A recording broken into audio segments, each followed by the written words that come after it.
Hey everybody, Ben here from the Bonehead Podcast, and we are going to be streaming a game on Fumble from the Lockdown Bowl. It's round 2, and we've had some great games so far, and I don't think this game is going to disappoint either. We are going to see the Ogre Kingdoms run by our very own Rob, the TO of this tournament, and he is going to be taking on the Wood Elves from the Downed Rascals. So what we're going to do is we're just going to quickly talk through the teams while the coaches get ready for their match. So first up, we've got Morchester Hitty, which is the Ogre Kingdom team. So they've got 5 ogres essentially. There's a Bull Belcher, which is an ogre that comes with strong arm, Hail Mary pass, and it basically fulfills the function of a thrower. We've got a Yeti with Frenzy, Claw, Disturbing Presence, and Wild Animal, which is your classic Yeti positional. 2 vanilla ogres. And a Firebelly, which is a Bombardier Secret Weapon Ogre. So interesting player type, but it is 20k cheaper than normal. Then there's a whole bunch of Noblars. Now Noblars in the Fumble Secret League are a mighty 6-2-3-6. No Titchy. So they're basically goblins with worse armor. So interesting player type there.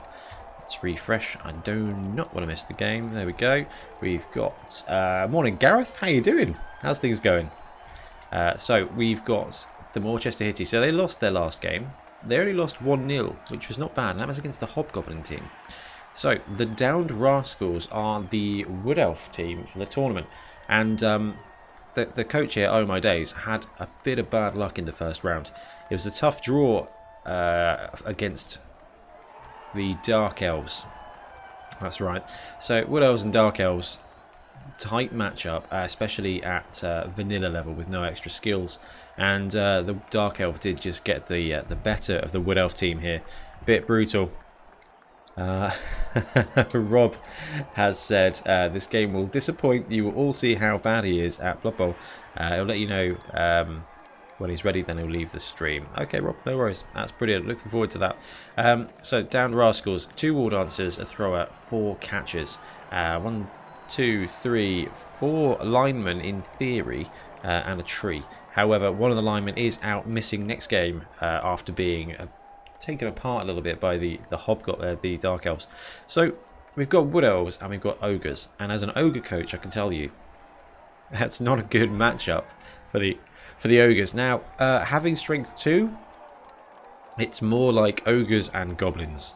So, you know, goblins are great. And that strength 2 on the Noblar positional is going to mean that these catchers, they're only 1 die blocking. So the Noblars are actually going to be able to play a decent defensive game here.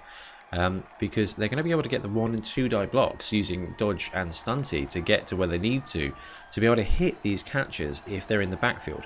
So it's going to be down to OhMyDaze to make sure that he doesn't leave his catchers too much in the wind.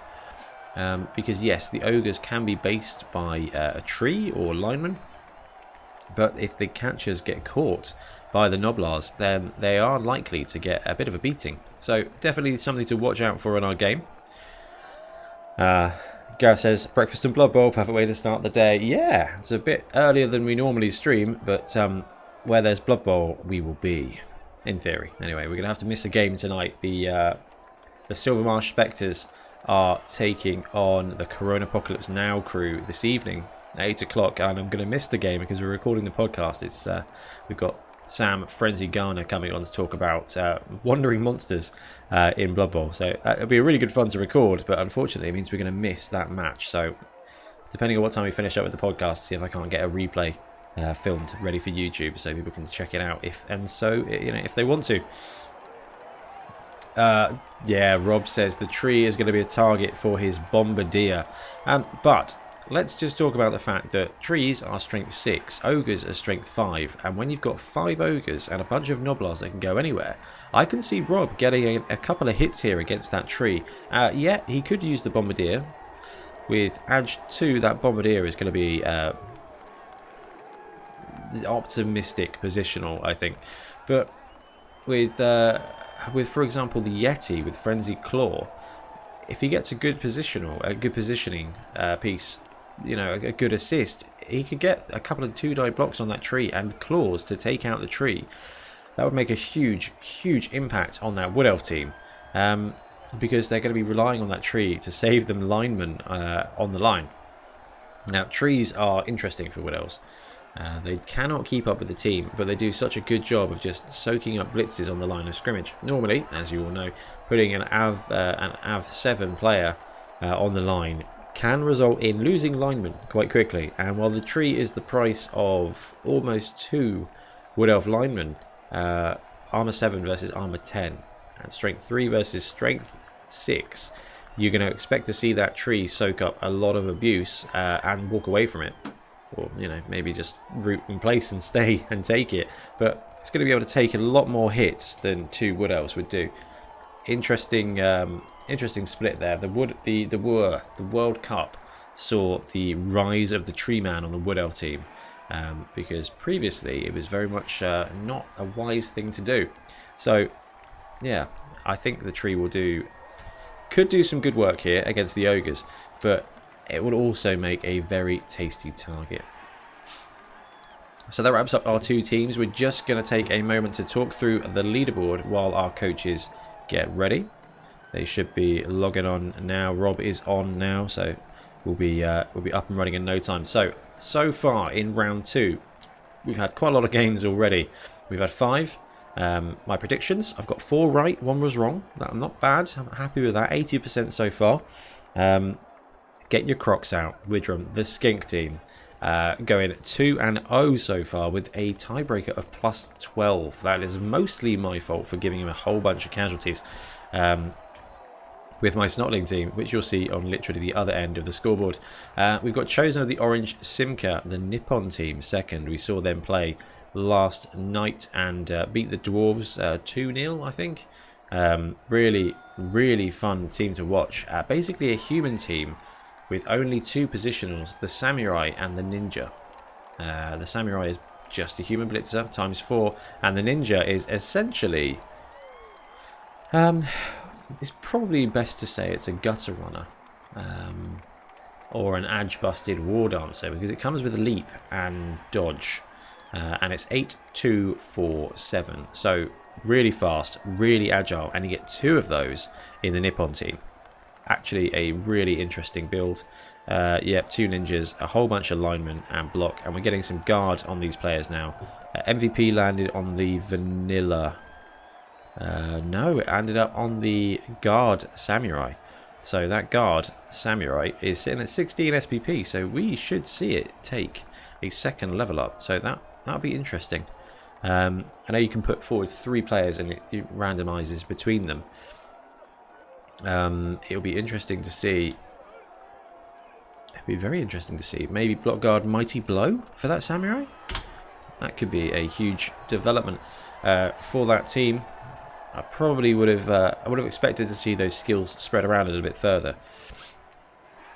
But they're doing pretty well as they are, to be fair.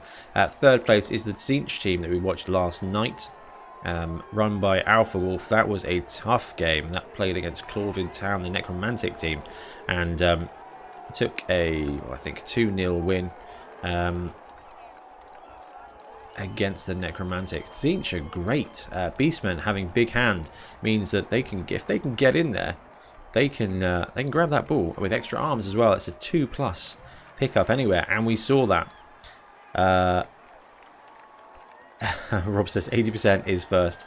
Yeah, I'm doing alright so far. Unfortunately, Rob, I have not favoured you with this one. I think the Wood Elves are going to Wood Elf. But from looking through the roster and seeing that the Nobblers are strength 2 and 4 out of the 11 players on the Wood Elf team are strength 2 as well, I don't know if the Wood Elves are going to be able to flex. They might just have to dash and ignore a bit of the bash. Going to be interesting. It is going to be a really interesting match, this one. So yes, the Tzeentch team there with the strength 5 warrior. Really, really huge. Now, this guy here, Win, is a replacement because they had a death. They had an honest-to-God death in that game. And you can see that they're down to 1, 2, 3 Tzeentch warriors instead of 4. That could be a massive, massive impact. But let's face it, Beastmen aren't bad.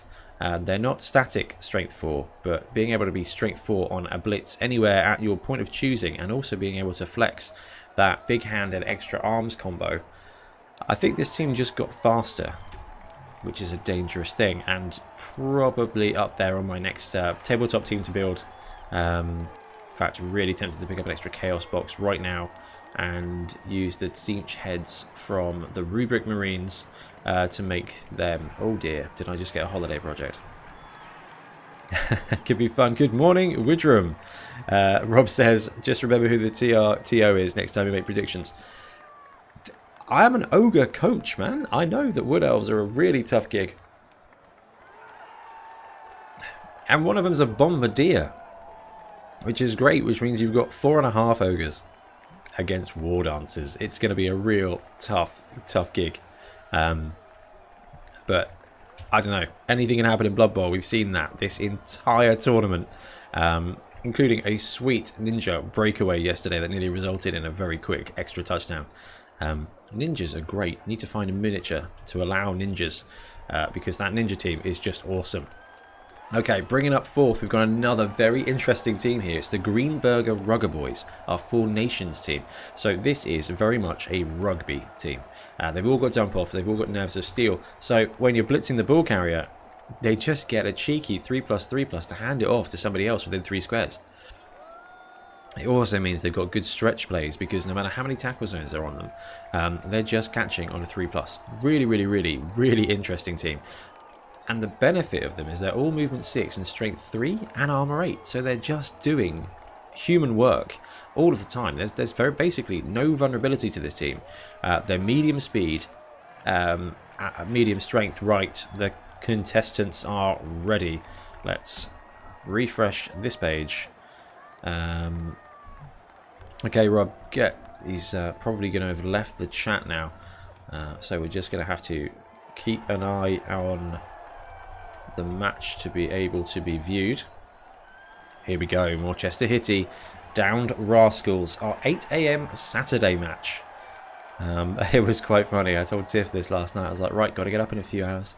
It was not popular. I was not popular. She's still in bed now, I think, probably watching New Girl again. It's come on Netflix, so it's kind of her escape. Right, let's bring up the fumble page. And we have our game. Here we go. So, Morchester Hitty, 2 cards. Downed Rascals buys no cards. Interesting. Now, all the teams do get 100k extra to take on inducements. So the Downed Rascals not taking inducements, I really hope... oh, Rob says he's still here till kickoff. I really hope that they're okay, and they've actually got some inducements there. Spectator roll, Morchester Hitty, get the fame, +1. Morning OhMyDaze. Morning, dude. Good luck today. Should be a great match. Morning, Richard Preston. How are you? What are you up to on this fine Saturday? I've got the blinds drawn, but it's looking very shiny outside. OhMyDaze. Boo. So, what do we got? Rob chooses heads, and the Wood Elves are kicking away. Right, actually, the Wood Elf coach here, Downed Rascals, OhMyDaze, has taken an extra apothecary. See you, Rob. Good luck.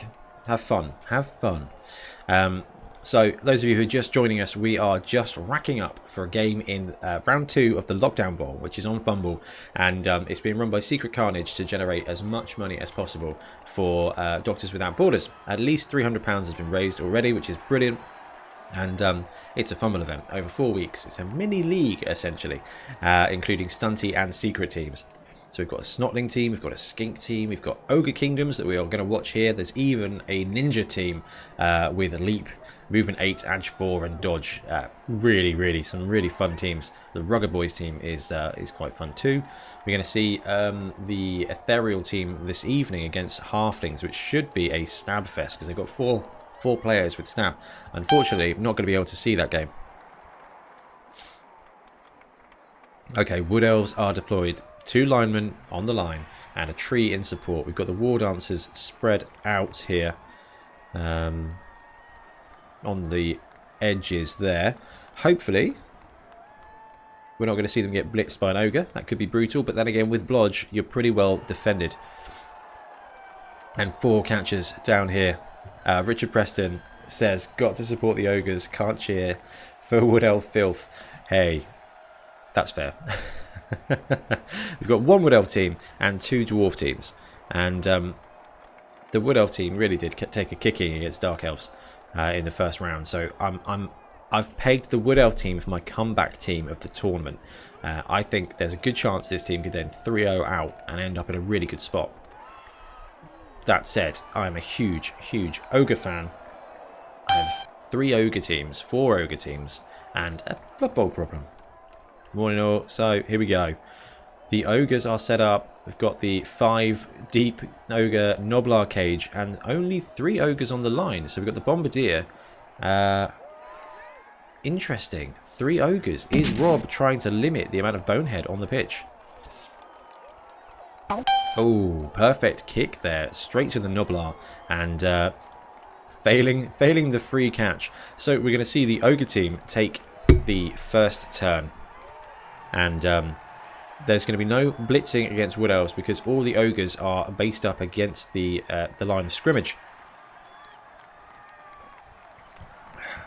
So we're going to see a couple of free blocks here on Elves, and I imagine we'll see the follow-ups just to keep them in place. The thing is with Wood Elves is on a 2+ they can disengage anyway, so you might as well make them roll their dice, because at some point they're going to roll a 1 and the guys with dodge are going to be burning through those team rerolls. So let's see what Rob does here. I'm thinking a block here against the elf, block here against the elf, move these guys in to support the tree, and really just try and make the most of that frenzied claw attack. If the Ogres can clear these 2 elves out, we can run the Noblars into here and here. The Yeti would get 2 blocks at +2 strength, which gives a great opportunity to take that guy out. It's a magic item. It's Beguiling Bracers. So let's have a look. Fumble cards.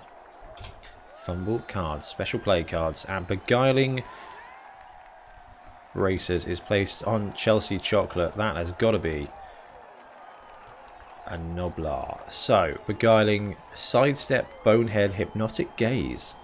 Really interesting one there.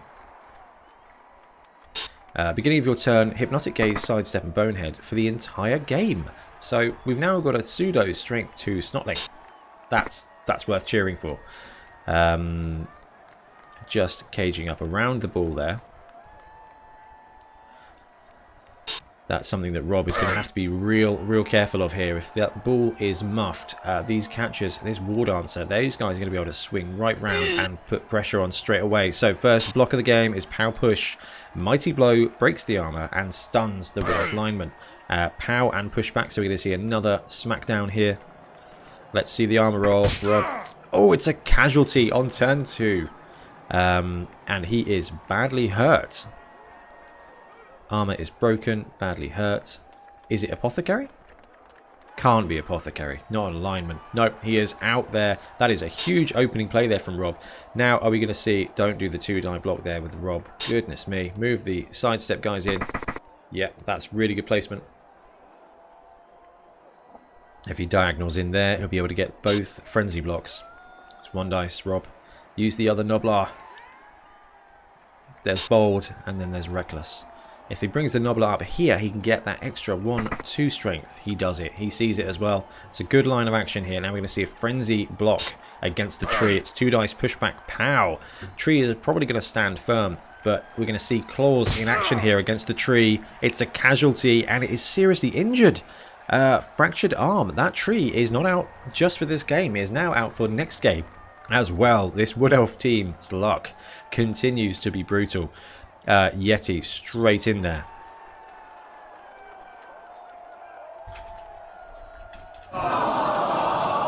Getting some brutal opening turns. Removal there. We've got badly hurt. So the Apothecary is used on the tree to keep him in the backfield. And Hypnotic Gaze does not work on the War Dancer. Hey, if it's a freebie, why not? So, 1 more Noblar on the cage, probably at least 1, maybe both of them, and just cage up here. But then it is going to be the War Dancer's time to shine. Now, being down a lineman and a tree is not going to hurt the Wood Elf team, really, for this drive. There is only going to be blitzes now from the Ogre teams, so that means that the Wood Elves can stay away and avoid any more unnecessary casualties.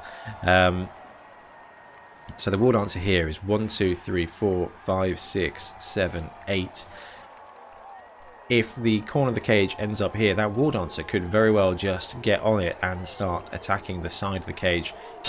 We've got a guy here, he's probably just going to take a free block against him. Alright, the ball is got. So, Katie Kale has the ball and going to stay right there.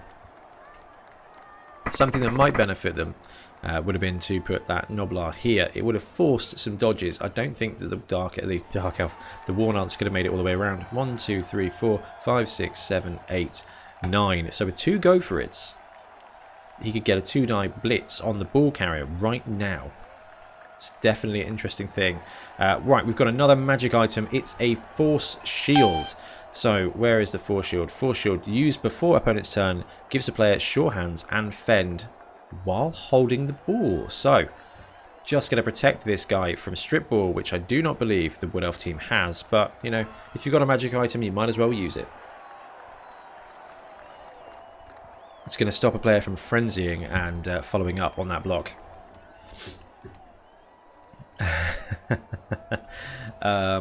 Let me see if I can just drop the link into chat.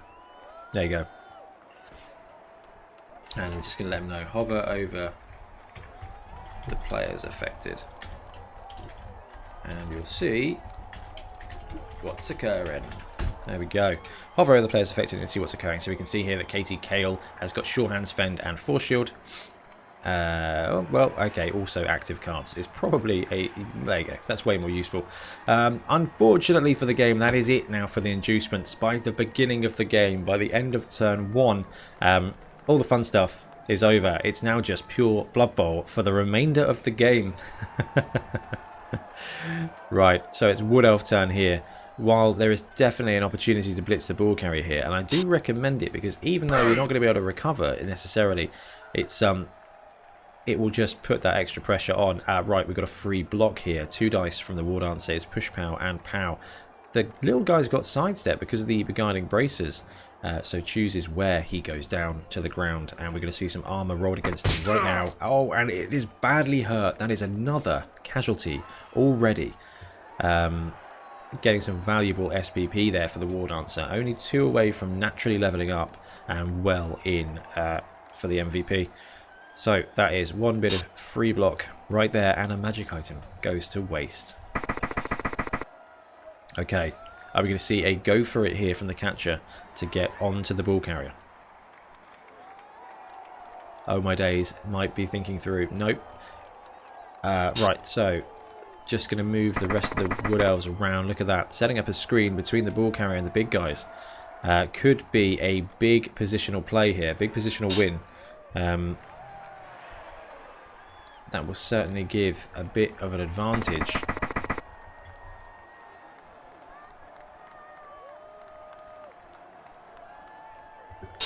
A bit of an advantage here.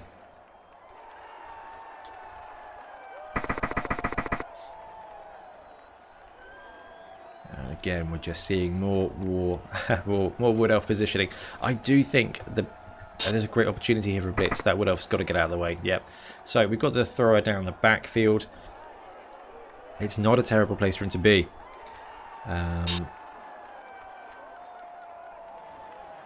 It is a blitz here from the War Dancer on the Noblar in front. So a pow push. So dodge is going to keep him up and really suffer no ill effects here. We're not going to see the War Dancer follow up into the tackle zone of the Ogre. If we do, that would be crazy.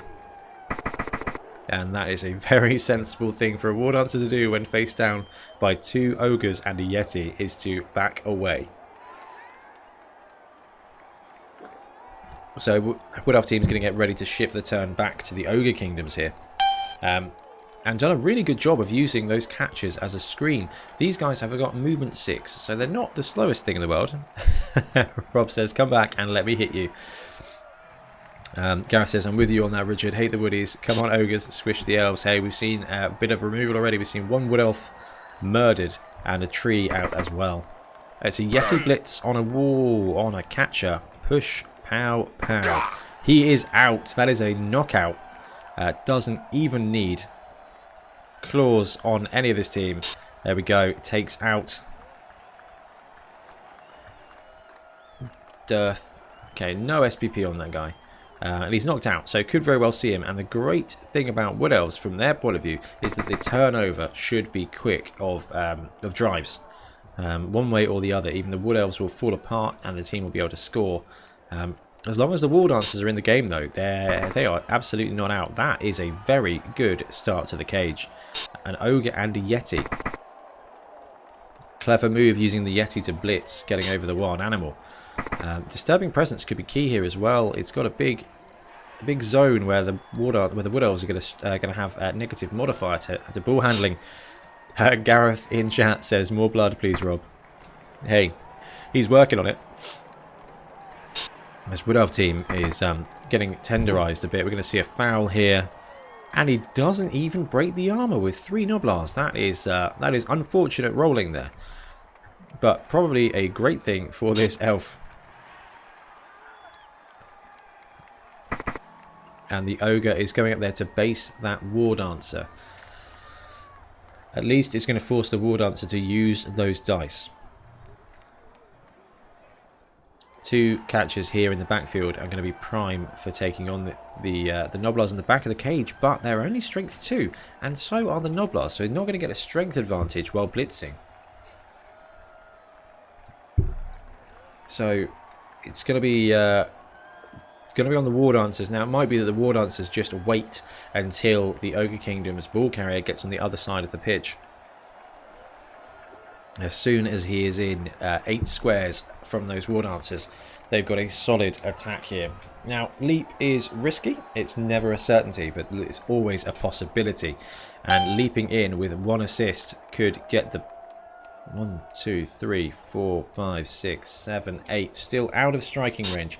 It's quite likely that we'll either see a catcher around and a blitz to get onto the ball carrier, or just a bit of disengaging here. Running harassment, maybe just tagging up the Noblars on the back of the cage. It's going to mean that they can get a good blitz against them with the Yeti. But it might be worth sacrificing to either slow down the Noblars or just applying a bit more pressure.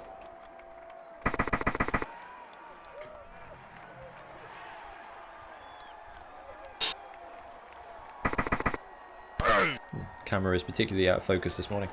It could be my eyes. Let's bring it back. Come on, autofocus. You can do your job.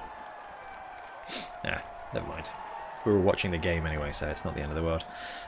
So I'll be seeing a blitz. We're seeing a blitz here on the side of the cage. It's pushback, skull, pushback. So we end up with a catcher on the ball carrier and a catcher supporting. Prime for a Yeti blitz.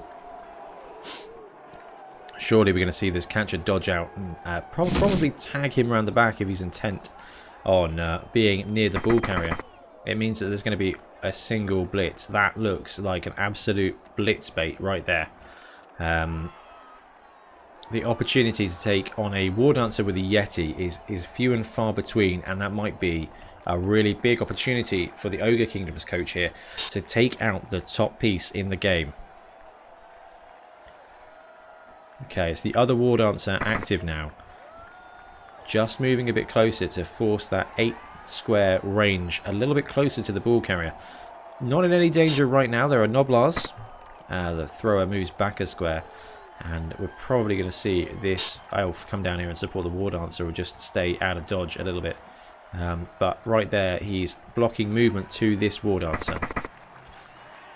1, 2, 3, 4, 5. We're probably going to see this Ogre move in there and tag the Dancer. Yep. Catcher dodges away from that Ogre. I'm not sure where he's going to end up, but just not being in base contact is not a bad thing. So our coach is moving him backwards and forwards on the line. I don't think that's a terrible spot. It's going to force him to choose to blitz this guy or this guy. Either one of those is bad for the Wood Elf coach, but not being able to take both is going to mean that if he goes for the War Dancer, he won't be able to progress the ball up the pitch here. Now, it's possible that the Ogre Kingdoms coach decides to swap sides. It's only turn 3. He's got plenty of time, and these guys having movement 6 instead of movement 5 with normal Snotlings is going to be really big. it's going to save him at least a turn. So it could be that we blitz the War Dancer here, and then the Noblar just, the ball carrier just follows up and creates a new cage here, supported by this guy. Block here from multiple Noblars, gets a POW but doesn't break the armor. That Wood Elf is taking a lot of players out of contention, although they are now freed up to move around. Who have we got active now? Adam Apple.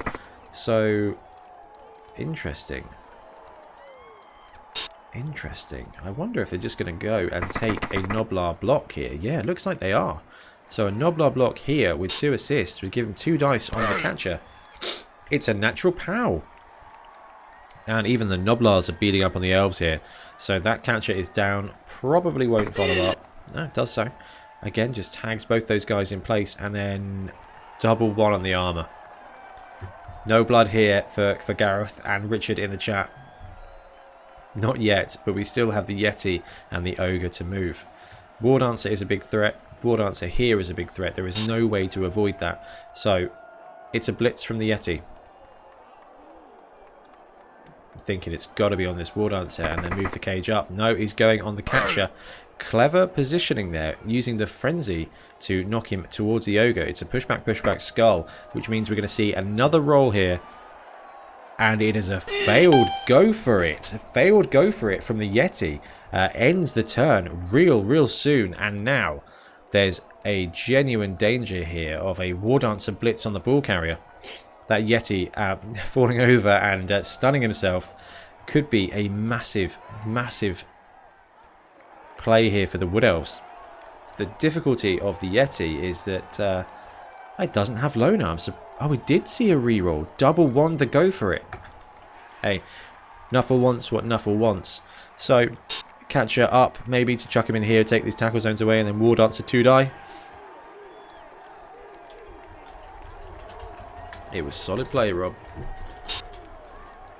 Setting up the blockchain.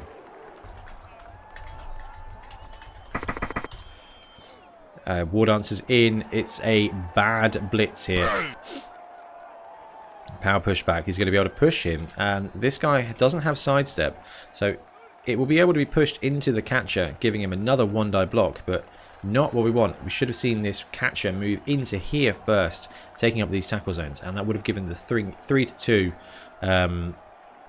strength advantage. Fend is going to keep that War Dancer safe. He's not going to even be able to. Still movement here for the War Dancer, so wouldn't be surprised if he didn't dodge away and just back off again, ready to strike. But what that has done is that's dropped that Noblar 1 square further back and into catcher's tackle zone, which at the moment, now this guy stood up, gives him another 1-die block.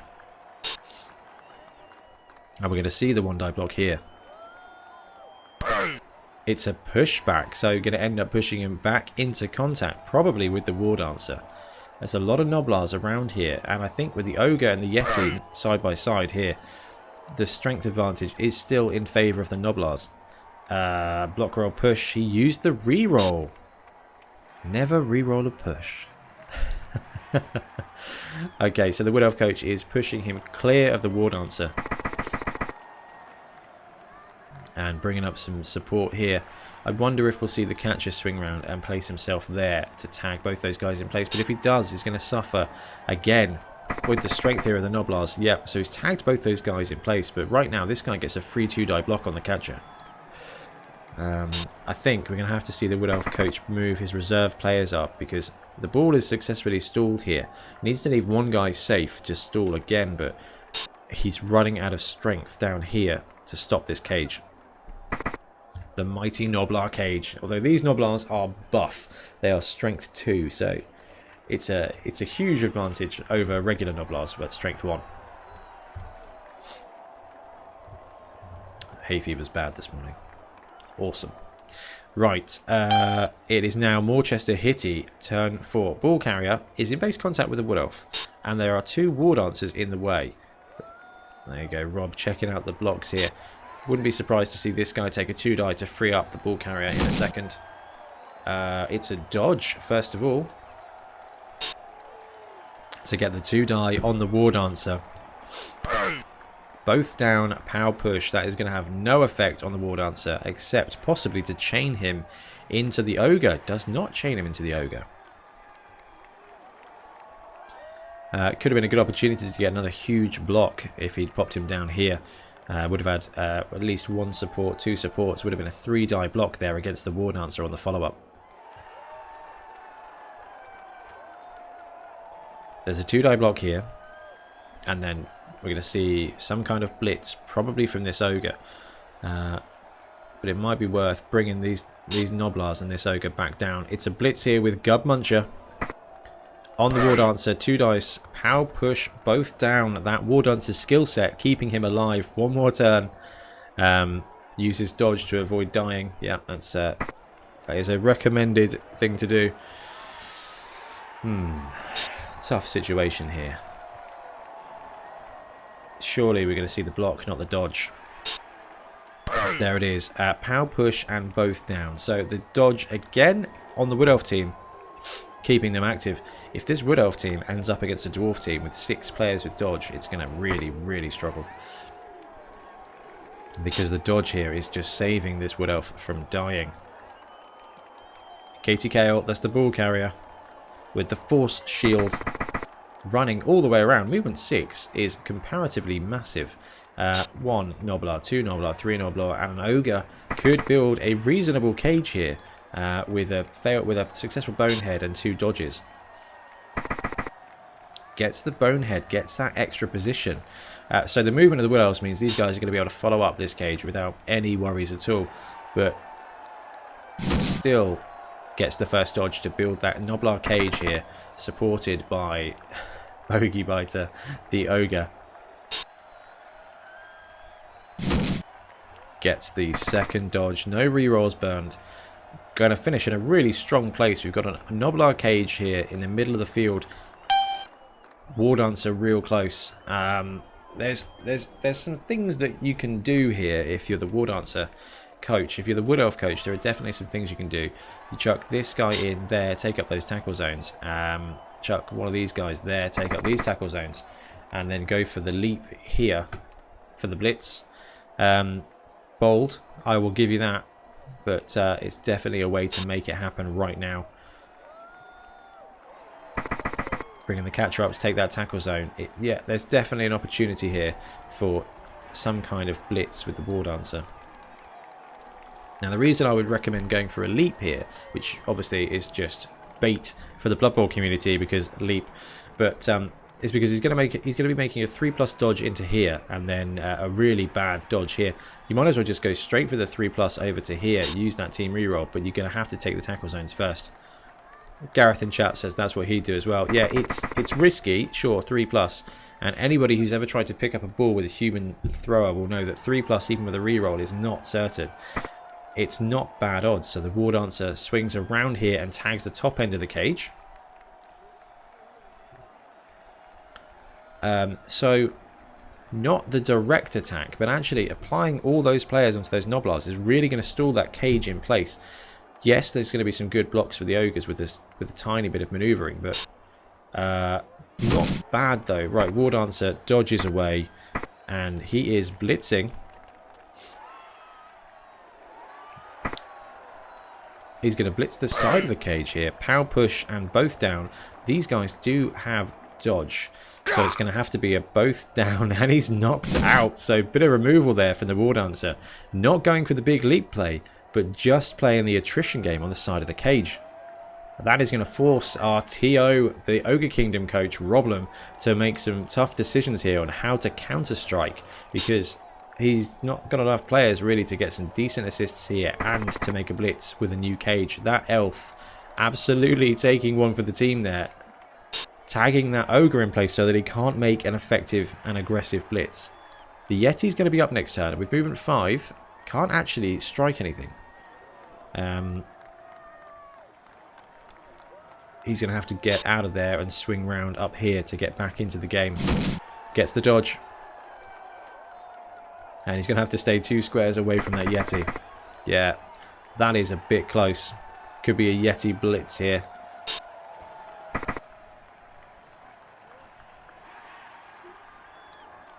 So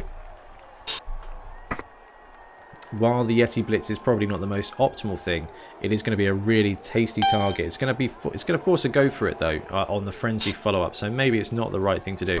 But with a wild animal player on the floor, you kind of either taking a 4+. It's another knockout. What's that? Is that a lineman or a catcher now? That's a catcher who is knocked out. And a lineman that's knocked out. These elves are getting mullered. And we've got a failed bonehead. OhMyDaze is keeping track of the casualties in the chat. That's 4-1 on the removal scale here in the favour of the Ogre team. Whoop. Chat are loving the elf blocking here. Now, it's only 2 knockouts and 1 badly hurt. Okay, dodge away with the ball carrier. Bonehead, no. I know it's a big dropout here. Was it the blitz? It wasn't the blitz. It was the blitz. So they've used their blitz action here. On the plus side, the Yeti did manage to get up even with wild animal and maneuver. And we're going to see that Noblar Cage reform down south.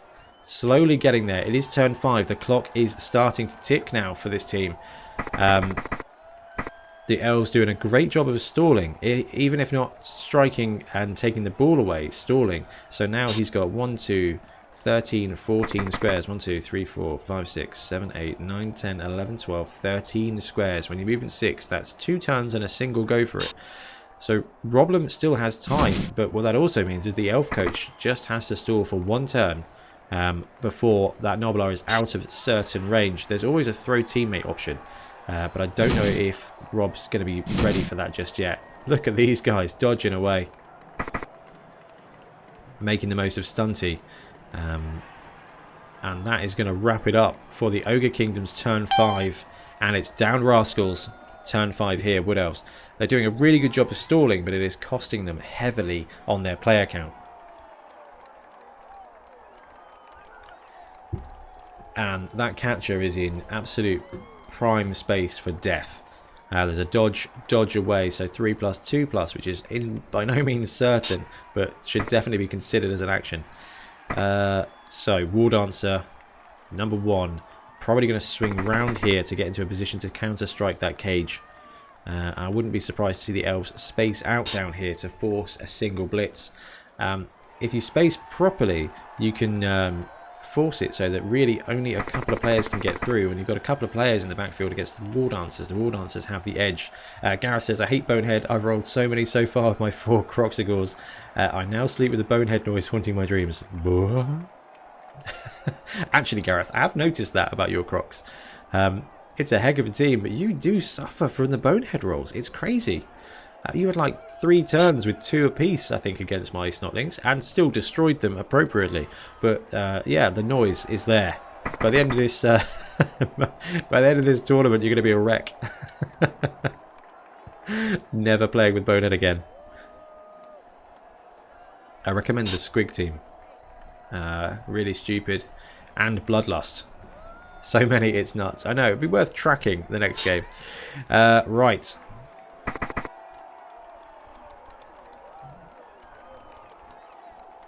Okay. We've got the blitz here from the War Dancer. The catchers have moved into position here just to tag up players on the edge. Is it time for Elite Blitz? No, just blitzing the side of the cage there. This Wood Elf player is doing a great job of being disciplined enough not to take the leap.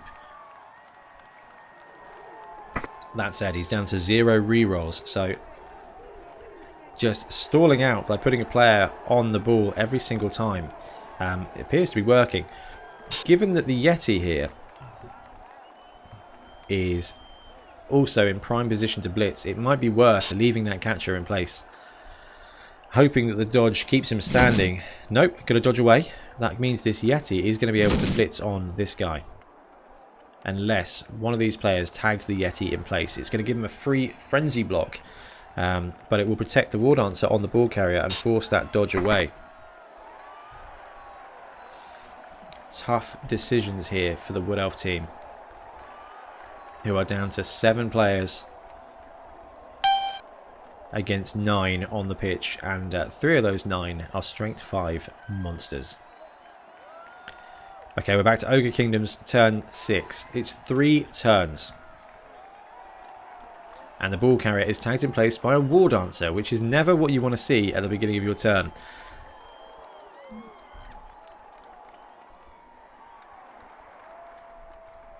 What would I do? Well, I'd go for the big guy blitz, but that's because that's basically my catchphrase now. And that's where most of the boneheads happen, Gareth, is on a big guy blitz. But the Yeti is absolutely primed for some frenzy blocks here to clear out those players. We've got a good profitable block here as well. Oh, looks like Rob dropped out of the game for a second. He's back. And I don't think he's going to be too displeased with what he sees, apart from obviously that war dancer. There is actually a one-die block here from this Noblar. So there's some choices to be made. If this guy blocks the catcher away, he could follow up, maybe even blitz the war dancer himself, which is better odds than the Yeti, but not as brutally maiming though. Adam Apple, looks like Rob was considering that block here against the catcher. Now this guy with the bonehead, it's going to have to activate soon, because on a turnover that will leave another huge big guy out. All the time, big guy blitz equals the bonehead noise. Katie Kell, that's our ball carrier, making a move action. Are we going to see him just filter up and round, possibly?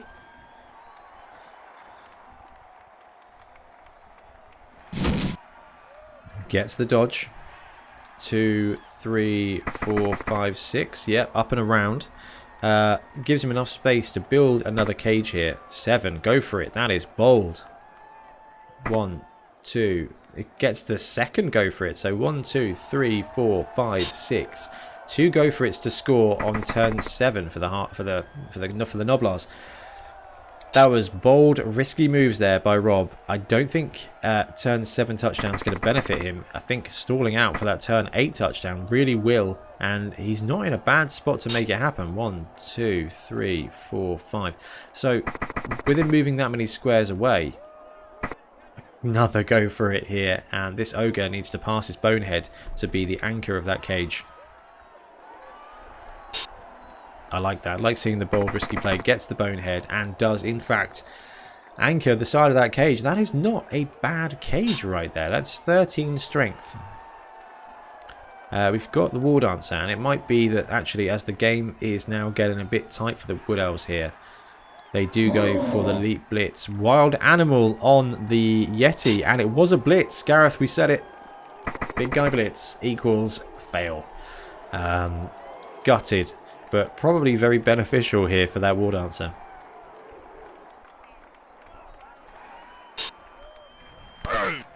Single die block. It's a POW.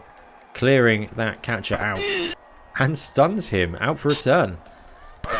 A 2 die up. Push back POW push. That's not bad odds.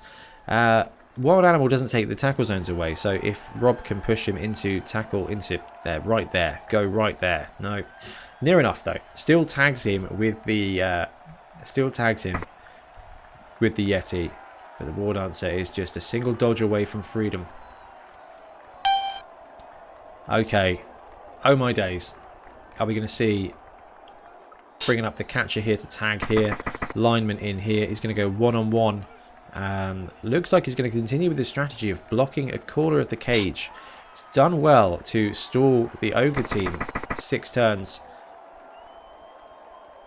Or is it time? Now, at this point, do you risk the leap? Or do you just stick with the strategy of blocking the corner of the cage off and just taking your punches? But they've got 3 players out now. It's a blitz here from War Dancer number 1 on the side of the cage, taking that 2 dice, skull pushback, follow up and get onto the ball carrier. Then you're going to have to see somebody tag these ogres, or they are in a real strong position to counter-strike that War Dancer. Okay, War Dancer stays off the ball carrier. No tackle zones on the ball carrier, and he's going to have to make a really bad dodge if he wants to get on him now.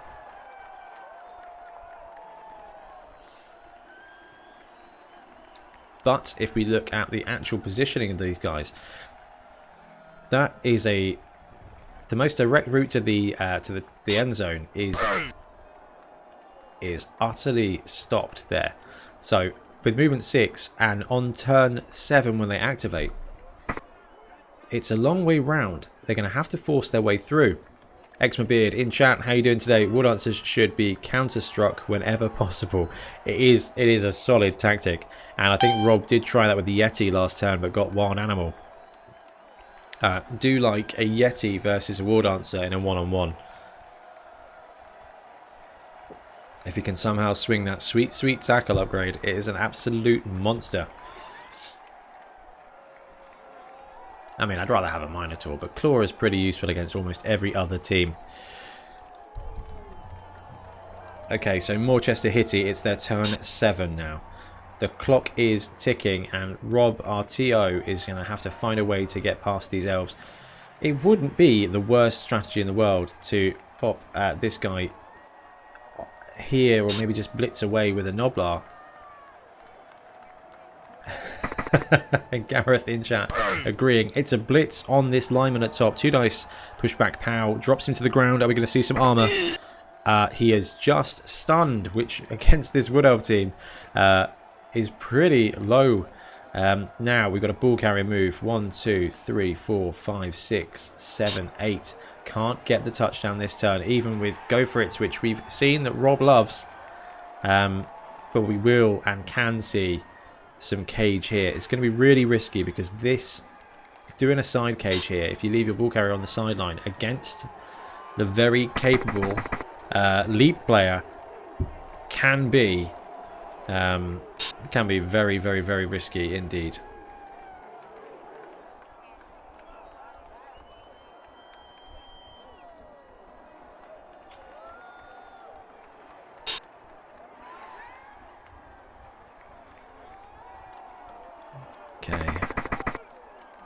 Okay, I think Rob's going to be going for it here to put the ball carrier up here.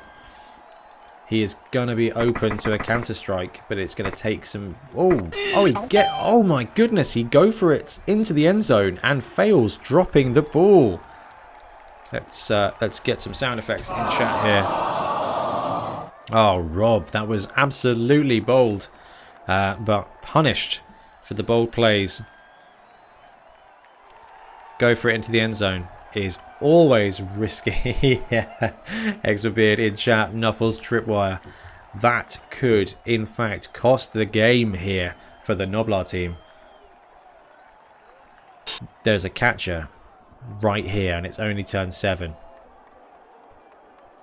Catcher, fetch, maybe even War Dancer, fetch, get it back to this catcher. This catcher comes down here, does a little cheeky pass to this guy, and we could see a coast-to-coast touchdown right now in turn 7, and all it would take would be a 2+, a 2+, and 2 more 2+, and that's it. So 4 2+. No rerolls left, but you get the catch rerolls here. There's a massive opportunity for the Wood Elf coach here. Rob says, if you're feeling that bad for me, you can end your turn now. Oh my goodness me. Catcher drops the ball. Huge. Easy peasy. Never drop your ball near Wood Elves. Says Expert Chat. Right. Surf that catcher. Chat want blood here. 3 dice. Skull, skull. Both down. That is a massive bad play. We're going to see the both down, but that's going to take us out of the game here. Oh, absolutely. No rerolls left. No way out of that. It's both down and huge. And there's still the opportunity for the massive play. Rob absolutely getting hooned on his dice rolls that last turn. The last 2 turns. That's something you don't see every day, except in this tournament, Richard. We have seen some horrific die rolls on a 3-die block. It seems like bait. We kind of think that the Rob's changed the rules to say that 3-die blocks are bad for this tournament, and then went and took an Ogre team himself. So, War Dancer, pick up ball. 1, 2, 3, 4, 5, 6, 7, 8. Catch. It's past to here. It's going to be a real tough. 1, 2, 3, 4, 5, 6, 7, 8, 9, 10. Spread there. Absolutely massive failed block. Right, down Rascals, turn 8.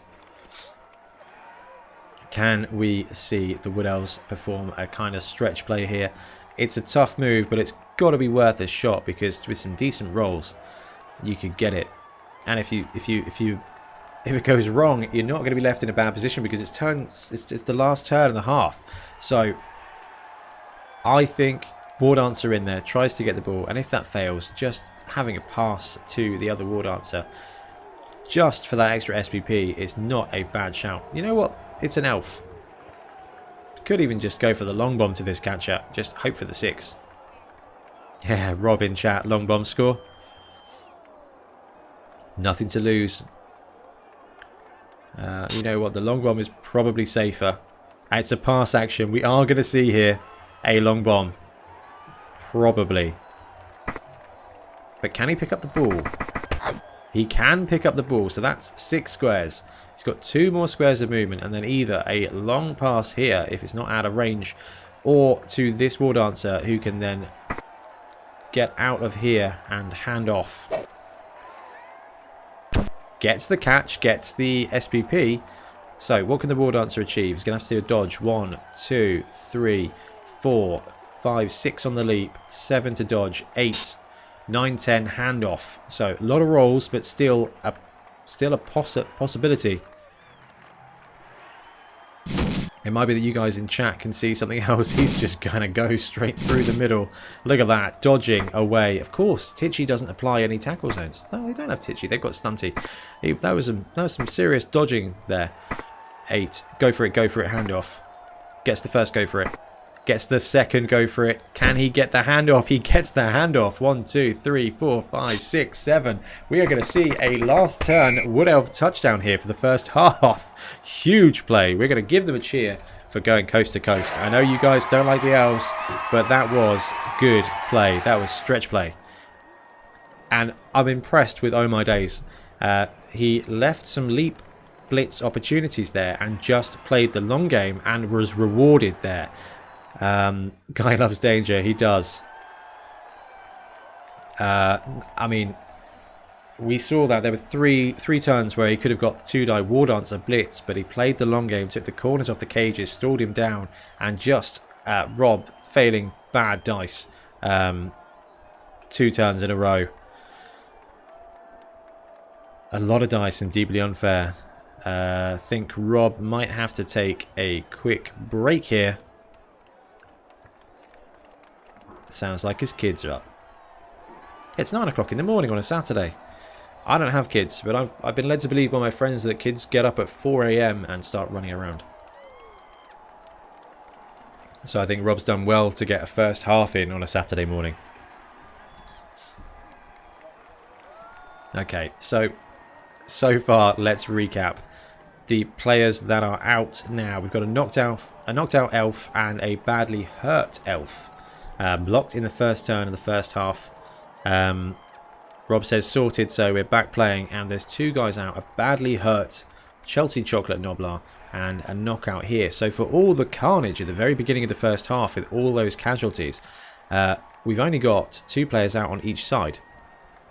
Now, it does mean that the Elves are going to be playing with 9. And the Ogres are going to be playing with 11. And we're going to see the Bombardier on the pitch here. It's got secret weapons, so Rob keeping the Bombardier in reserves allows him to stay on for a...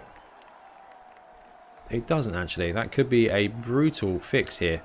If the Wood Elves score in 2 turns, that Bombardier is out of the game. Interesting. Gareth says, no teenagers, mine are still in bed. The house is so nice and quiet at the moment. Loving it. So it's just the first 13 years they're up early. Actually, you know what? I remember being a teenager. It was now, in fact, a long time ago. And I remember getting up at 10, 10:30 and my parents being angry about it. But you know what? That's got to be a great thing. Interesting. And then, of course, they, you know, stay in their room all day playing Blood Bowl.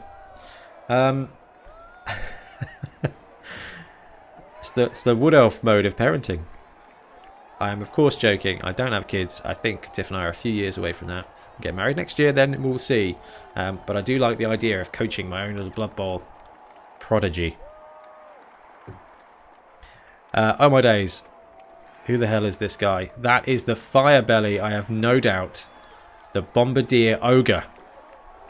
Now, Rob said he was going to be using him to take out the Tree Man. I'm excited to see that. I think it's going to be a tough sell. This guy's Edge 2.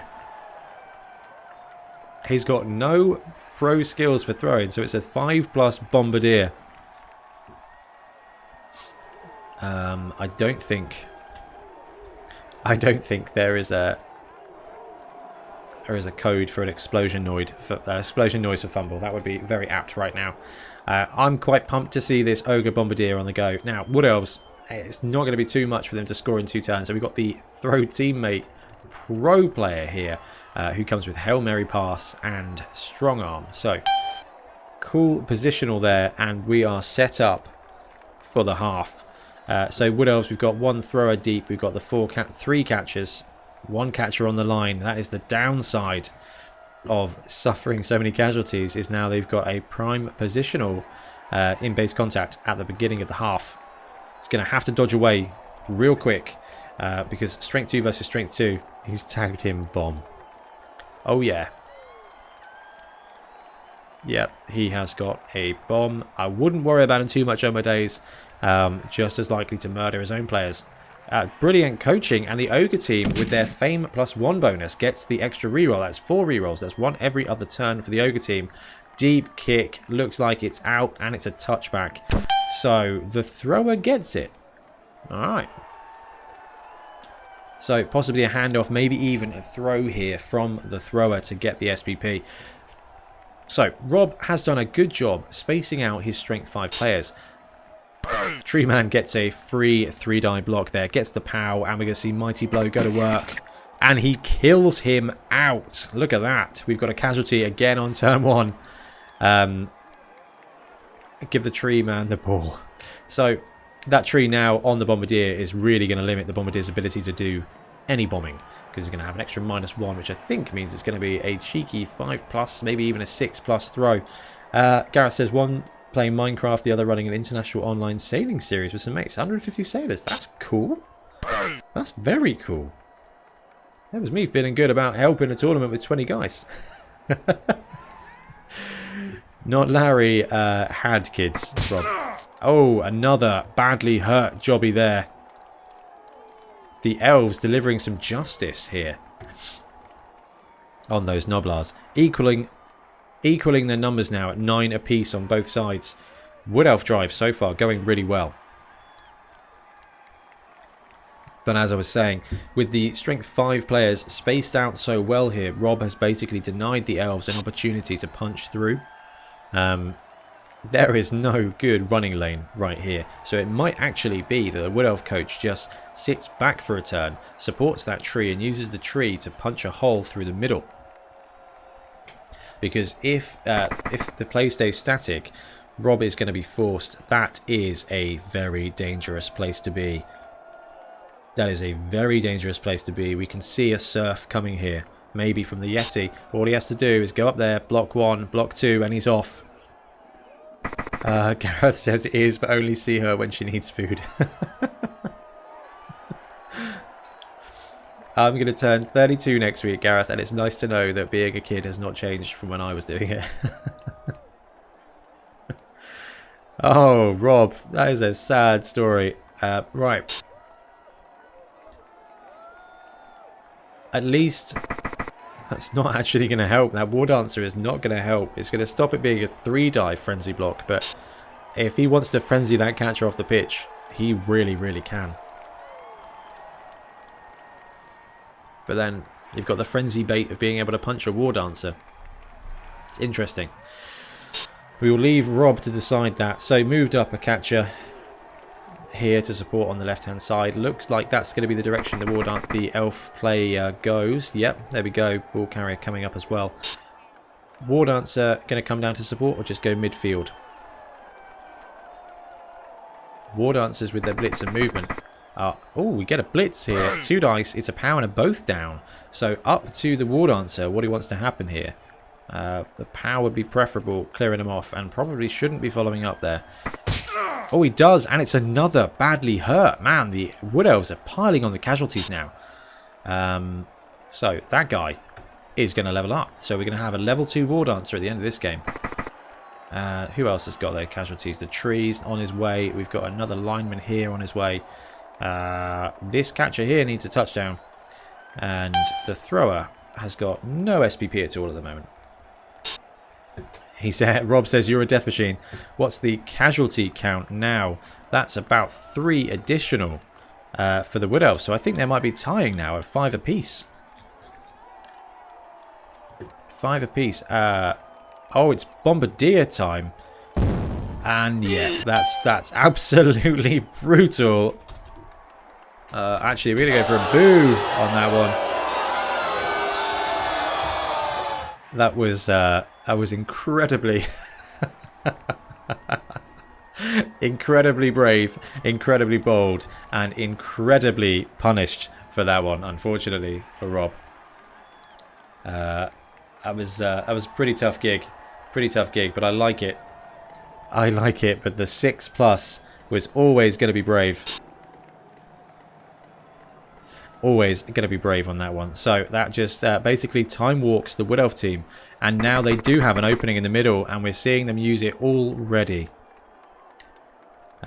If they can find a way to cage that ball up here, it's going to be really difficult to stop that from turning into a second touchdown. And then the Ogre team are chasing the lead with the clock running out for the second half. Rob says he was meant to take the tree with him. And that tree is just sitting proud right here. I wouldn't be surprised to see a tree man blitz. Yes, it's going to be a go for it, but it's a great opportunity to leverage that strength. I don't think Bombardiers can get up and throw, so that guy's out for a turn using a special skill. Getting that tree man into the mix wouldn't be a bad thing, even if he just tagged one of the ogres on the edge. It's a blitz with the tree man. Here we go. Who does he go for? South, probably? Oh, he fails to take root. Fails to take root. That's the blitz gone. Big guys letting us down all over the place here.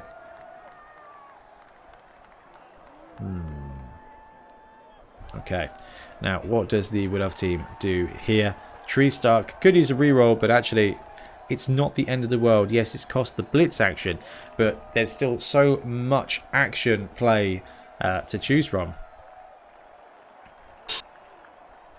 Alright, we're going to see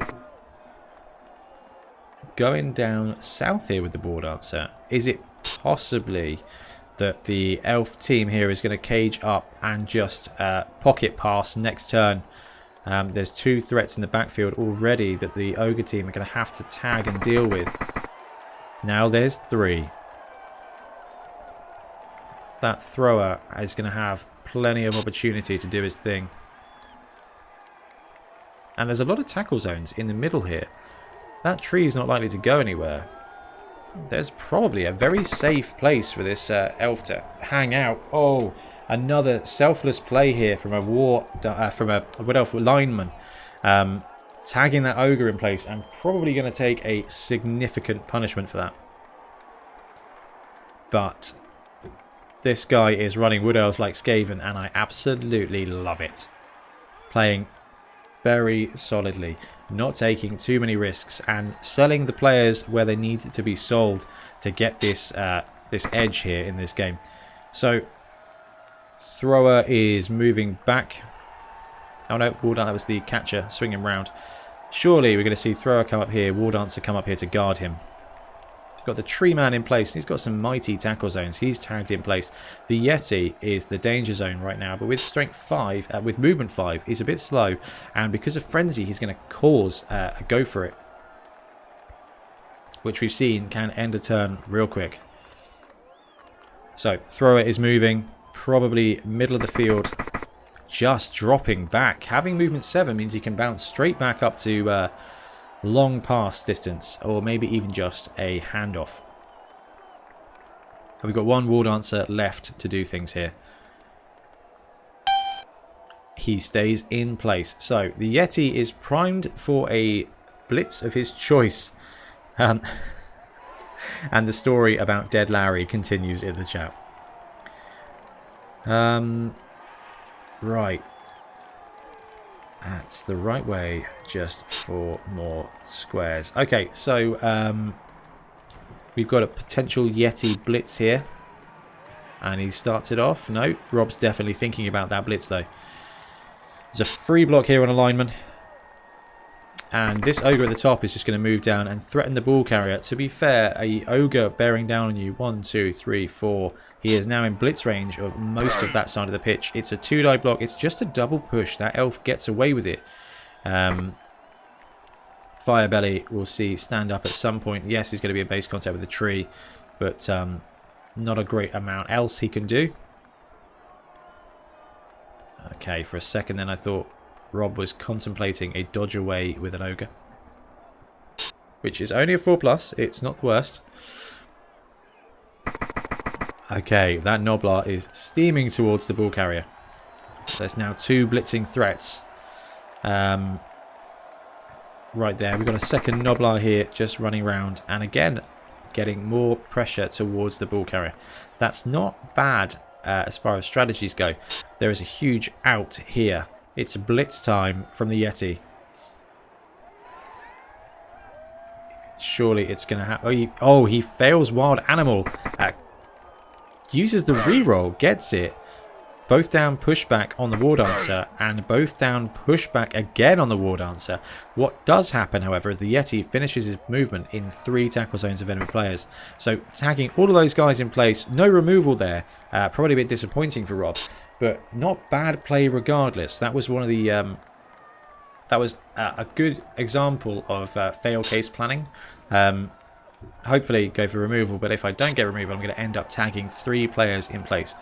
Yes, they're elves. Yes, they're going to get out there on a 2+, but still forcing those die rolls. And talking about bad die rolls, we've got a failed Bonehead here from Bogey Biter in the top, and it's going to be Downed Rascal's turn 3. Got a Noblar safety in the backfield here. You got 3 potential catchers, all primed for a score. This guy can just pop straight down the middle. In fact, with an additional support, the War Dancer's got a good block on a Yeti. Okay, who's going first? It's this catcher. 1, 2, 3, 4, 5, 6, 7.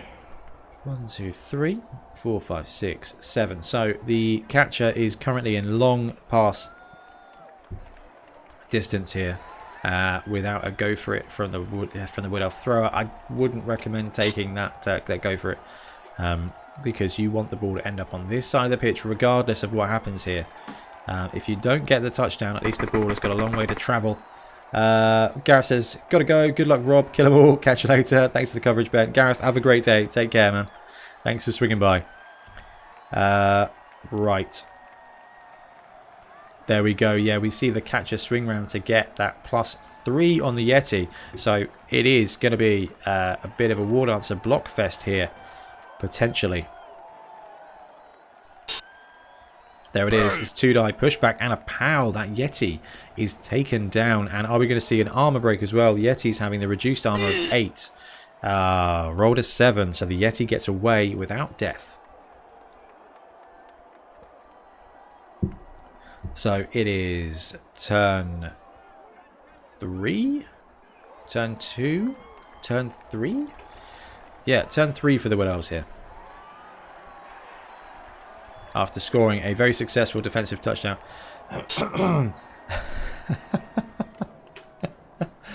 And the chat about Larry's wife, the deceased Noblar, continues. Alright. It's a pass action. 1, 2, 3... to this catcher, who is now in the wide open. Now, with a single 2+, it's a touchdown here with a handoff. There it is. 2+ with a reroll. Catches the ball. 1, 2, 3, 4, 5, 6, 7 into the end zone. It's a touchdown. It's 2-0 for the Wood Elves going into turn 3 of the second half. The Argue the Call fails, and the Bombardier Ogre, who did such a great job of robbing Rob of turn 1, is off the pitch. So we're going to see 9 Ogre player team against a 9 Wood Elf player team. This is turning into a 7s match, and I'm a big fan of that. Richard Preston in chat says, time to shift that ball. Hey, he delivered. It's a touchdown right there. Really, really solid movement there. Coast to coast again for the Wood Elves. Luring the Ogre team into a false sense of security. Now, I know Rob. Rob is very willing to take some risky plays. So we could see throw teammate here. He's running out of Noblars, but we could still see some throw teammate success. And where we've got the strong arm Ogre could be a good one. Rob, all is good, hombre. Great game. Or Garrett game. There we go. Failed to spell. So Treeman on the line, Catcher again on the line, and the casualty-inducing lineman on the line as well. War Dancer, Catcher combo in the side zones, and just a thrower and a lineman in the backfield. It's a thin defense, but when you have got 4 Ogres, everything does seem to be quite a thin defense. So we're going to see Rob deploy here, and I'd be very surprised if we didn't see all 3 big guys on the line. Yeti going after that tree again. That does seem a bit risky now with less players. It might almost be better just avoiding the tree man altogether. Perhaps popping the Yeti over here just to absolutely murder this catcher. And the throw teammate in the side zone here. Got the setup. This will be the receiver. He will be the thrower. He's got strong arms, so he's 2+ing down to here. So all we need is a good kick and for Rob to roll reasonably well. And we could see that throw teammate right here. So if I was the elf team, where are they going to kick? Are they going to kick to the sweet spot? Kick it close?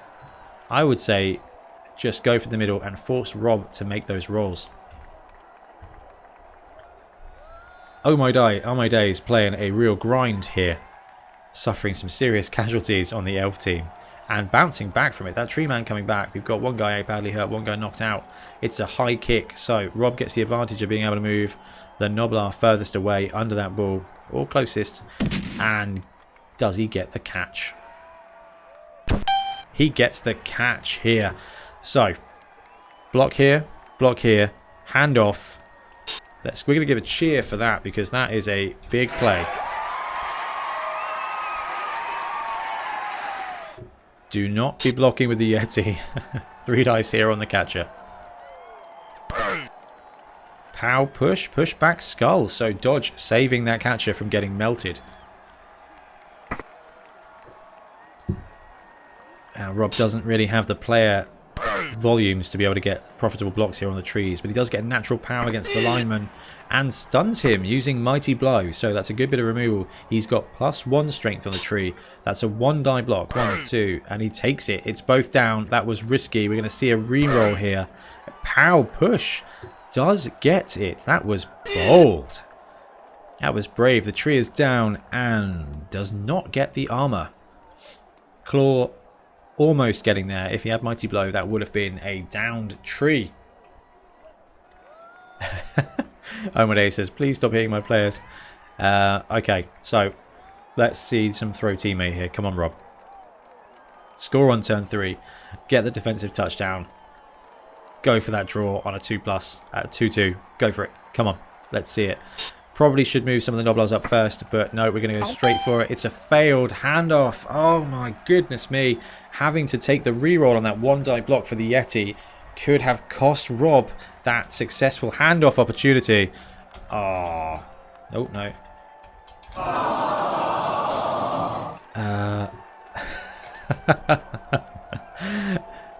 Right, what are we going to see here? So the great thing about the failed catch there is that it's still in 3 tackle zones, and even elves struggle with that many tackle zones.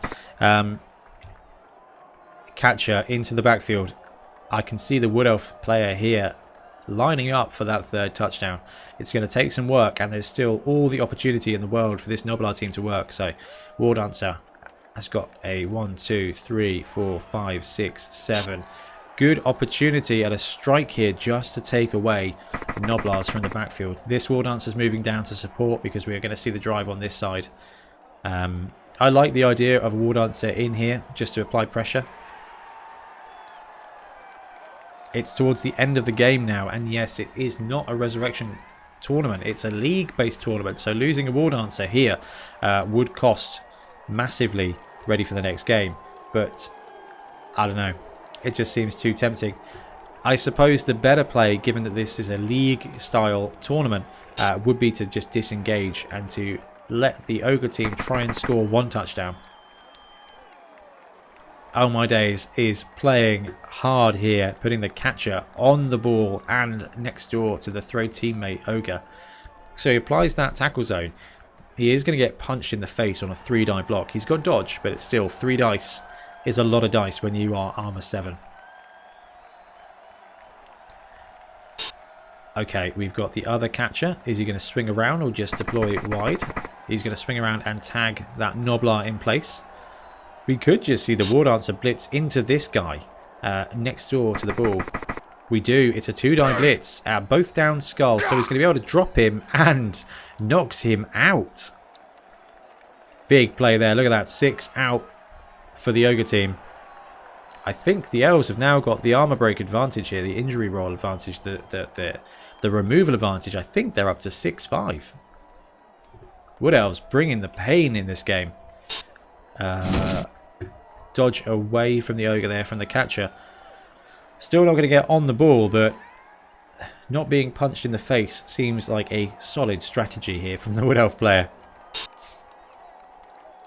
And with just the thrower left, surely the thrower is going to stay where he is, if not drop down to here. The tree takes root and stays prone. That tree, big guys letting the side down on both sides. Thrower, where's he going to move? He's going to come in and just apply more pressure. Okay, yeah. So the great thing about Wood Elves is if they are anywhere near the ball, there is always an opportunity. That's what makes them such an exciting team to play. They're like Skaven, but just easier. So, probably going to be shipping the turn back here. He'd make a great table.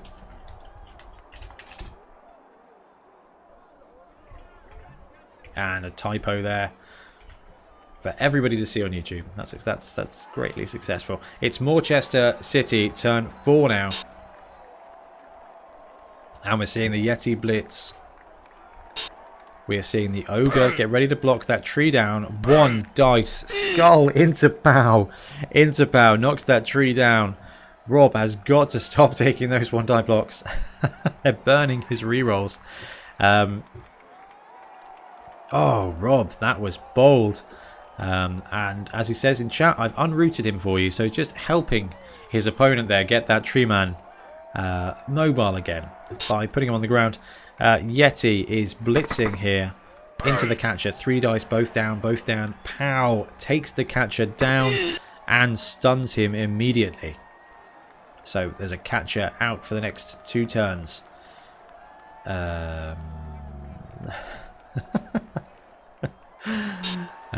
Right, we're going to see a dodge away to pick up the ball, and there's still an opportunity to throw teammate here.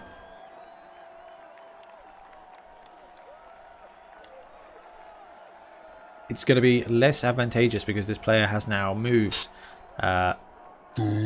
Oh, Bonehead fails the block on the War Dancer. This team coming unstuck in some key roles here, failing the handoff and then failing that Bonehead for a free block on the War Dancer. It's a throw teammate time though. And he boneheads as well. That is incredibly bad. And I bet Rob is wishing he had a reroll now for that. Boo, let's go in the chat because we wanted to see that throw teammate. Now that Noblar is primed for some brutal blocks unless Rob can bring up some support. That was a good use of a go for it there. Making sure that Noblar is going to be slightly protected. If he can bring another one down to add another tackle zone and another +1 to his defense, it would be massive for him right now. Yet which he does so. That said, War Dancer in here, he's only getting +1. It would have needed to be in this square here to protect him. So the War Dancer is still going to be able to make a 2-die block if one of these catchers gets up and stands next to this cage. Popping the ball out this way would be great. We've got a catcher, we've got a thrower here. Could be another Wood Elf defensive touchdown. And it is a failed. Go for it. Armor's okay. But that was definitely a foul action, wasn't it? Yeah, it was a foul. I think Rob hates trees. Richard Preston in chat. Negatrate's costing big time. Massively so. I love big guys, as you all know. But absolutely hurting both teams here. Look at that double bonehead. Rob has had some bad luck in that turn. And we've seen it already from OhMyDaze. This is a player that is ready and willing to capitalize on these openings. Look at that, positioning the catcher to go for the 3rd touchdown. Next turn. 1, 2, 3, 4, 5, 6, 7, 8, 9, 10. Even this turn if he can get the ball out. But I like catcher here. War Dancer, blitz in, ball out. Guys here to pick up the ball and sweep. I mean, to be fair, this War Dancer could just jump in from this side. But the Yeti is applying a tackle zone. So, interesting. There could definitely be a decent blitz here on the ball carrier. And the War Dancers team does still have 2 rerolls. It's their turn 5. So, 4 turns left to play for them. It's a blitz. It's in. And without positioning some support here, he's going to have to take the 1 die. And he gets it with the pow right there. Follows up. Ball comes out in a very good spot for the Wood Elves here. A very good spot. We've got a War Dancer right here. Prime. Is he prime? Oh, that was a blitz with the catcher. Alright. That was bold. But it does mean this War Dancer is in a really good spot to receive the ball if he can get it. Okay, putting the War Dancer on the ball there to help defend against a fail. Now it's 3+. This team has still got the reroll. He bounces in there. 3+, gets the ball, bounces out, comes around here, hands off. It's a handoff action, picks up the ball, gets the dodge. So 1, 2, 3, 4, 5, 6. Handoff to the catcher, to the War Dancer. He drops the ball, team reroll, catches the ball, and War Dancer's going to run himself down the pitch. How's he sitting? He doesn't need the SBP, but this catcher definitely does.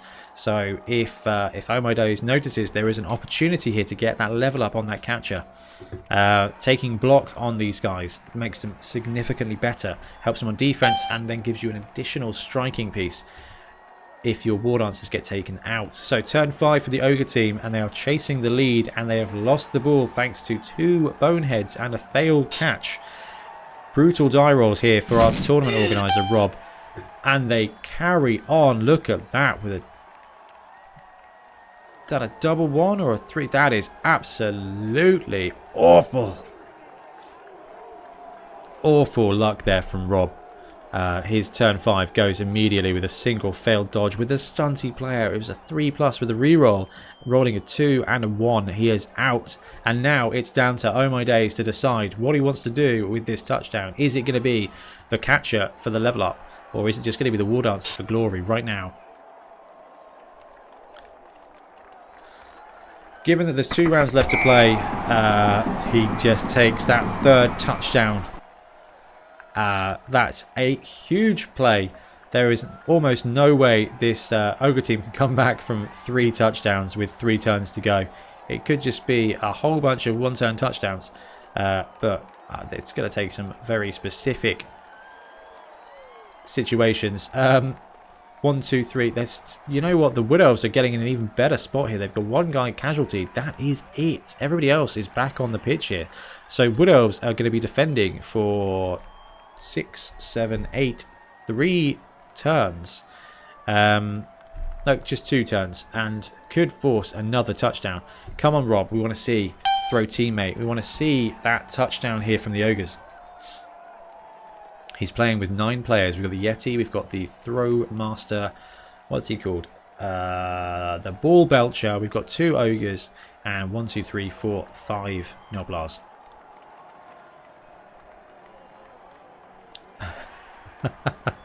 Rob says, "Oh, Nuffle, what have I done?"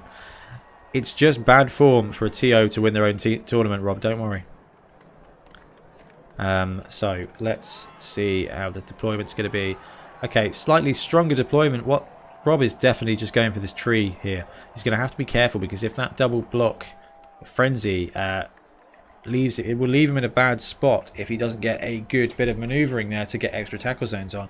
He could see himself taking a double push frenzy block into a -2 die block against the tree, and that will soon end any hopes of any glory. So all set. It's going to be turn 6, and it's brilliant coaching, and they both get a reroll, so that's going to be quite useful. The kick is middle of the field in the right wide zone. So bit of a stretch there. The Noblars do have movement 6, but it's going to be kind of out in the open with only 1, 2, 3, 4, 5, 6, with only 3 Noblars being able to get to the ball. The Ogres on the line very much tied up. They're going to struggle to maneuver to get there unless we see the Bull Belcher take this guy out. It does free up this Ogre to go over there and support the cage. But Rob, as he's got a lot of work to do here. Even just going for that single touchdown, it's 3 turns.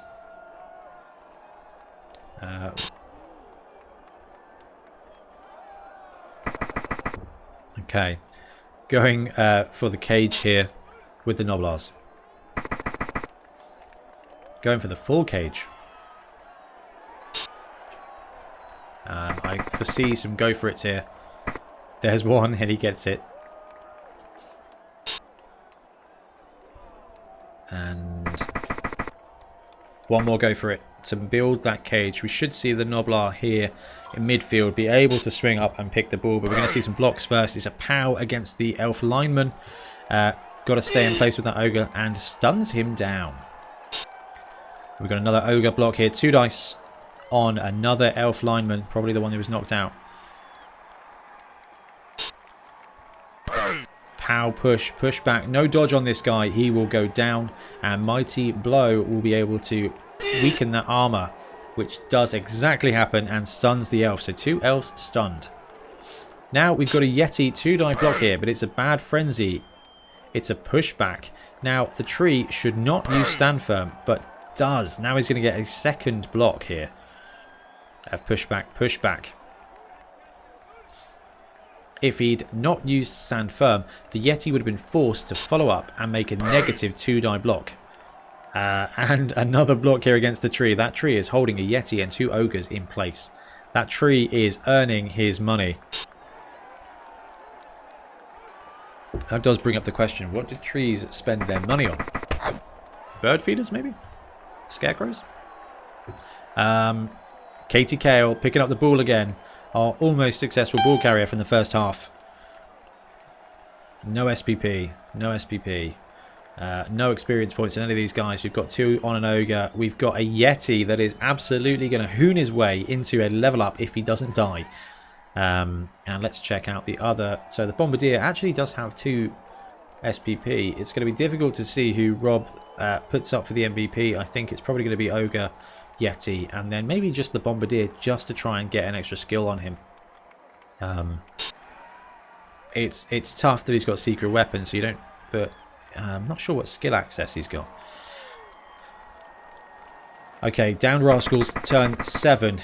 Catcher belting it up the pitch, going for it to tag that corner of the cage. I wonder if we're going to see another War Dancer blitz. 1, 2, 3, 4, 5, 6, 7, 8. Go for it to get that sweet blitz on the corner. Another move here with the catcher. No go for it. And War Dancer down south, swinging back up into his own half to play defense. It's not a bad position for these Wood Elf players to be in right now. This catcher in the left-hand side goes up the edge in preparation for another touchdown. 1, 2, 3, 4, 5, 6, 7, 8. Not quite far enough. We'll need a go for it if that guy ends up with the ball somehow. And yes, I know there's only 1 turn left to go, but from what we've seen for the Wood Elf team here so far, it's an absolute possibility.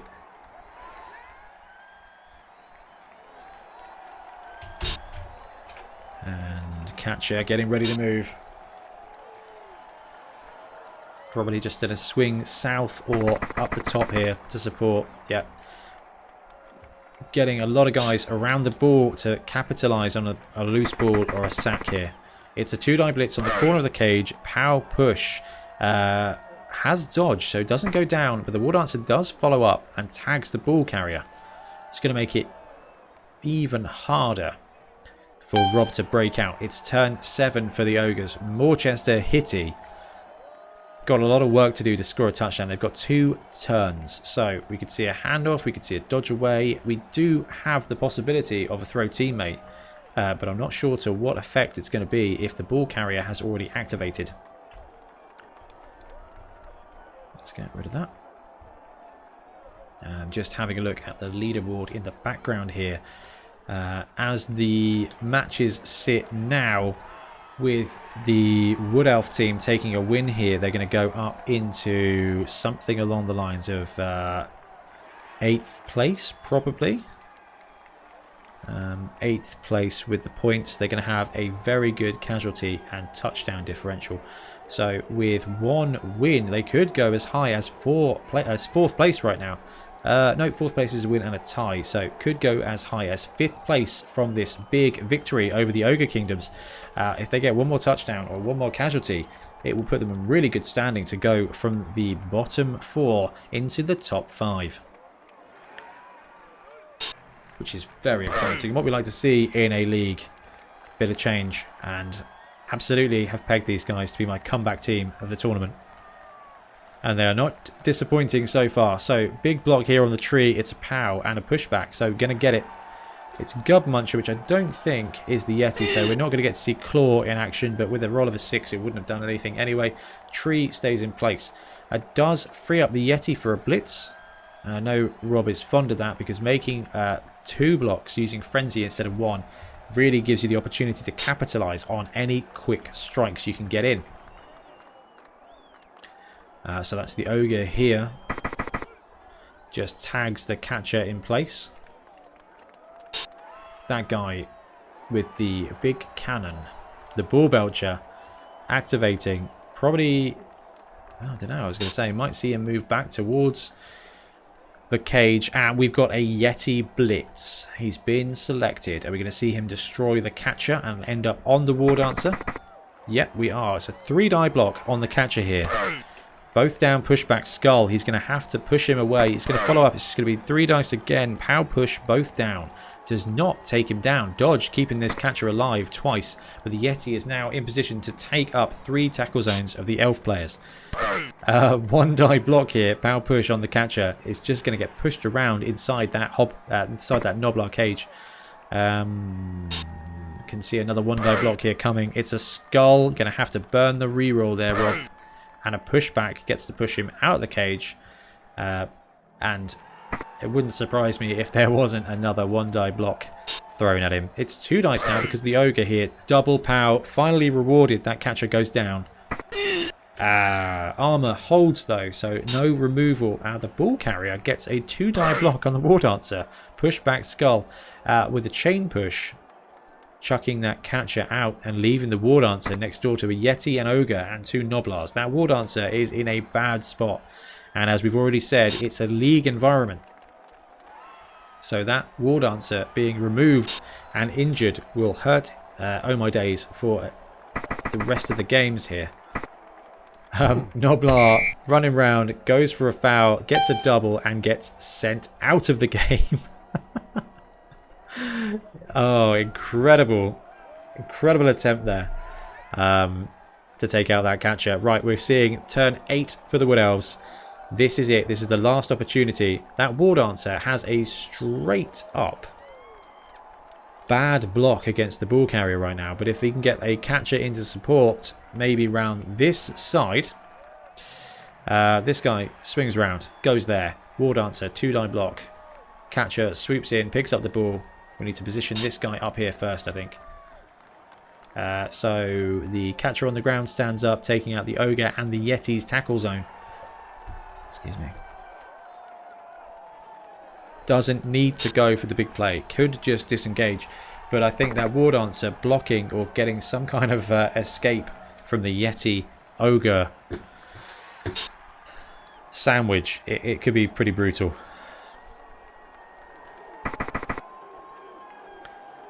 And Elves just moving away from the threats midfield here.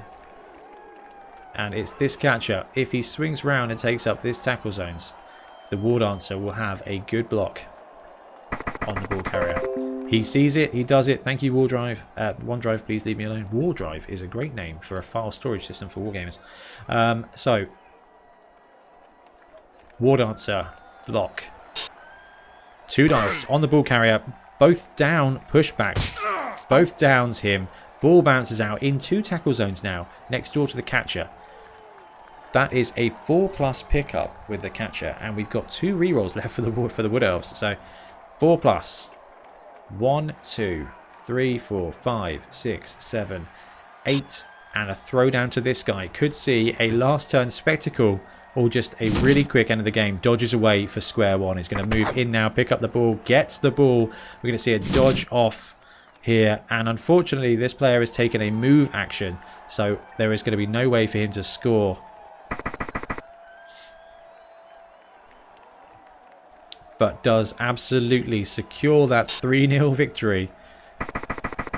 And just seeing an elf cage here ready to protect. So what we're going to see is this War Dancer get destroyed by a Yeti.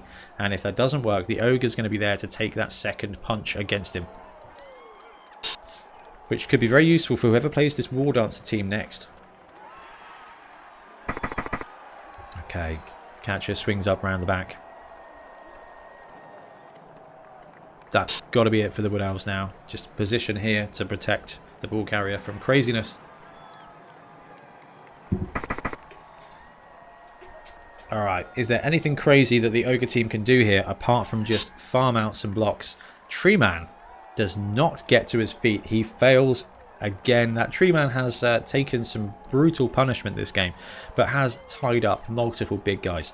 He has definitely earned his money back, even just by taking up Rob's key players there, because he's 120k, these guys are 140 apiece.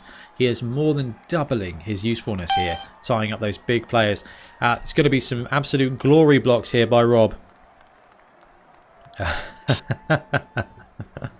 Rob says any tips in the Discord after the match would be really, really great.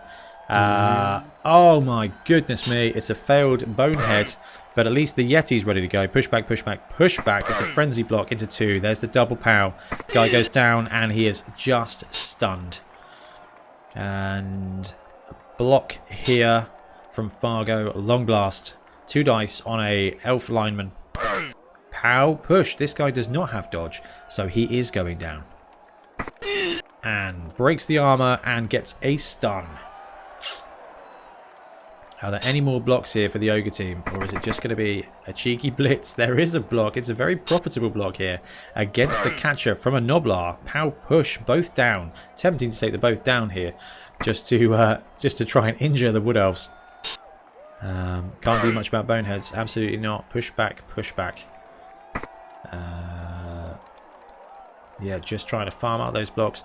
There is a blitz to come. It's probably going to be this Ogre on this guy down here. And then that will probably be the final play of the game. I don't think we've had the blitz action yet. It's a blitz here from Gubmuncher. He fails the bonehead. Got to use the reroll on this. And fails the team reroll. What a way to end the match. Good game, guys. Tough rolls all round. That was a really interesting game. 3 touchdowns from the Wood Elves. Worked for it. The first half was played really defensively by the Wood Elf team. I was expecting to see some quick strikes from the War Dancer, but wasn't the case. Just kept piling on pressure onto the side of the cage and ground out. And then when the Ogres got the ball back with 9 players, it was easier for the War Dancers and the Wood Elf team to counter-strike when ready. So that was a really, really good game there. Tough game for Roblem. And well played by OhMyDaze, well played by both the coaches. I am going to disappear now for a bit. So thank you very much for joining the stream and for watching the video today. We'll be back with more coverage from Lockdown Bowl Maybe today, but definitely tomorrow, 3 p.m. We are going to be seeing another game, and then tomorrow night I'm streaming from 7. Please join me because I'm going to be playing my role and my game with the Snotting team, and you wouldn't want to miss that. So I'm going to go now, guys. Have a great day, enjoy your weekend, and I'll see you tomorrow.